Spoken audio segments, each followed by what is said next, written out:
মোবাইলে ল্যাংটা মেয়েকে দেখে তুমি দিন কাটাচ্ছ, আজকে তো বক্তব্য শুনতে এসেছো। এই বোকা ছেলে, তোমার মোবাইলে ল্যাংটা মেয়ে নাচে না? তোবা করো, তোবা করো, বলো আস্তাগফিরুল্লাহ ওয়া আতুবু ইলাইহি। আব্দুর রাজ্জাক সাহেব, আজকে আপনার সামনে তোবা করছি, আস্তাগফিরুল্লাহ ওয়া আতুবু ইলাইহি। জিন্দেগিতে আমি কোনোদিন আর মোবাইলে ল্যাংটা মেয়ে দেখবো না। বলো, বলো বোকা ছেলে, বলো। আরো শোনো, তুমি এই ওয়াদার উপরে টিকে থাকতে পারে মানুষ, পশু পারে না। আল্লাহ বলেছেন, বুঝেও বুঝে না ওরা, অন্তর আছে বুঝে না, দেখেও দেখে না ওরা, চক্ষু আছে দেখে না, শোনেও শোনে না ওরা, কান আছে শোনে না। উলাইকা কাল আনআম, তারা পশু প্রাণীর মতো, তারা গরু ছাগলের মতো, তারা কুকুর শ্রীগালের মতো, ভালো হওয়া যান বরং তার চেয়ে খারাপ। অত্র আয়াতে আপনাকে গরু ছাগলের মতো বলেছেন আল্লাহ, গরু ছাগল বলেন। কেন? গরু ছাগল তোবা করা বুঝে না। এই কথাটা বুঝাতে গিয়ে আমি বলেছি যে আমার আব্বা কৃষক মানুষ, জমি চাষ করার পরে গরু ছেড়ে দিলে আমরা মাঠে চড়াতাম। যখন গরু ধানের ক্ষেতের দিকে যেত তখন বলতাম এই থেমে গেছে, একটু পরে আবার যাচ্ছে। কেন? ও আমার কথা বুঝেছে, তবে বুঝেও বুঝেনি। ও যে পশু, যে ওটাও ভালোভাবে বুঝেনি, তাই আবার যাচ্ছে। মানুষ এরকম নয়, মানুষ ঠিকই বুঝেছে যে আর জীবনে কোনোদিন মোবাইলে ল্যাংটা মেয়ে দেখবো না, কানে ইয়ারফোন লাগিয়ে গান শুনবো না। আজ থেকে তুমি তোবা করে যাও, তুমি পারো টিকে থাকতে। তোমাকে আরো বলছি, শয়তান কত বড় শক্তিশালী।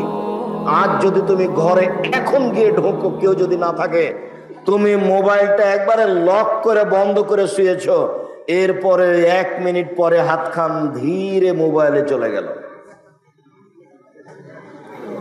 তুমি এখন কি করবে জানো? নাউজুবিল্লাহি মিন জালিক, লাফ দিয়ে উঠে ঘর থেকে বের হয়ে যাওয়া। এই যে ইবলিস চলেছে, ইবলিস চলে, তোর মুখে আমি লাথি মারি, তোর মুখে আমি লাথি মারি। ইবলিস, তুই আমাকে এরকম করছিস, আমি তো তোবা করেছি, তুই কি করে ঢুকলি? তোর মুখে আমি লাথি মারিছি, তোর মুখে লাথি মারি, একেবারে ব্যস্ত হয়ে যাবেন। ইবলিস আপনার ঘর ভর্তি হওয়া, আপনি বুঝতে পারছেন না কি করছে। এর নাম শয়তান। একবারে লাফ দিয়ে উঠবেন, লাফ দিয়ে উঠে 2-1টা লাথি মাটির উপরে দিয়ে থুথু দিয়ে একবারে একাকার করে দিবেন। এই সাবধান, তুই আমার কাছে আসবি না। আমি আব্দুর রাজ্জাক সাহেবের সামনে বলেছি, আর জীবনে কোনোদিন মোবাইলে ল্যাংটা মেয়ে দেখবো না। ও খুব শক্তিশালী সদস্য, খুব তার পাওয়ার, ও রগে রগে চলতে পারে। আল্লাহর নবী গান বাজনার শব্দ শুনে কানের ভিতরে আঙ্গুলটা ঢুকে দূরে চলে এলেন। জি, তুমি কি বাজনার শব্দ শুনতে পাচ্ছ? জি না। তখন আল্লাহর নবী আঙ্গুল দুটি কান থেকে সরালেন। পরিবর্তনের জন্য বলছি, আল্লাহ তোমাকে কবুল করুন।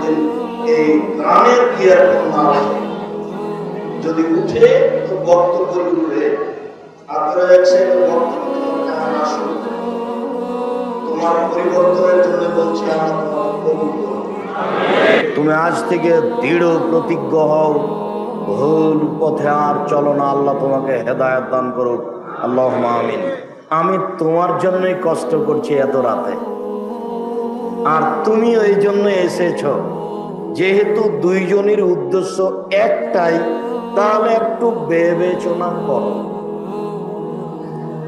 ইবনে আব্বাস রাদিয়াল্লাহু তাআলা আনহু বলেন, মাররা রাসূলুল্লাহ সাল্লাল্লাহু আলাইহি ওয়াসাল্লাম মক্কা পায়নি, আল্লাহর নবী দুটি কবরের পাশ দিয়ে যাচ্ছিলেন, যে কবরে শাস্তি হচ্ছিল। তিনি বললেন, ইন্নাহুমা ইয়াদবানে লা ইয়াদবানে ফি কাবিরি, এই কবর দুটিতে শাস্তি হচ্ছে, তবে বড় পাপের কারণে শাস্তি হচ্ছে না। একটা হলো এই যে রাস্তানজু মিনাল বাউলে, এই লোকটা পেশাব থেকে বিরত থাকতো না। এই ছেলে, আমি চাঁপাইনবাবগঞ্জের পল্লী এলাকায় বক্তব্য দিচ্ছিলাম, এই হাদিসটা পেশ করে বলছিলাম যে আপনারা মানুষের পেশাব থেকে সাবধান থাকবেন। আমার মা চাচিরা চাঁপাইনবাবগঞ্জ পল্লী এলাকাতে গ্রামের পিছন দিয়ে বাড়ির পিছন দিকে গিয়ে সমতল জমিতে পেশাব করতে বসে, ওই পেশাব ছিটে কাপড়ে লেগে গেলে এই ধোয়া ছাড়া সালাত আদায় হবে না। মানুষের পেশাব বড় ভয়াবহ।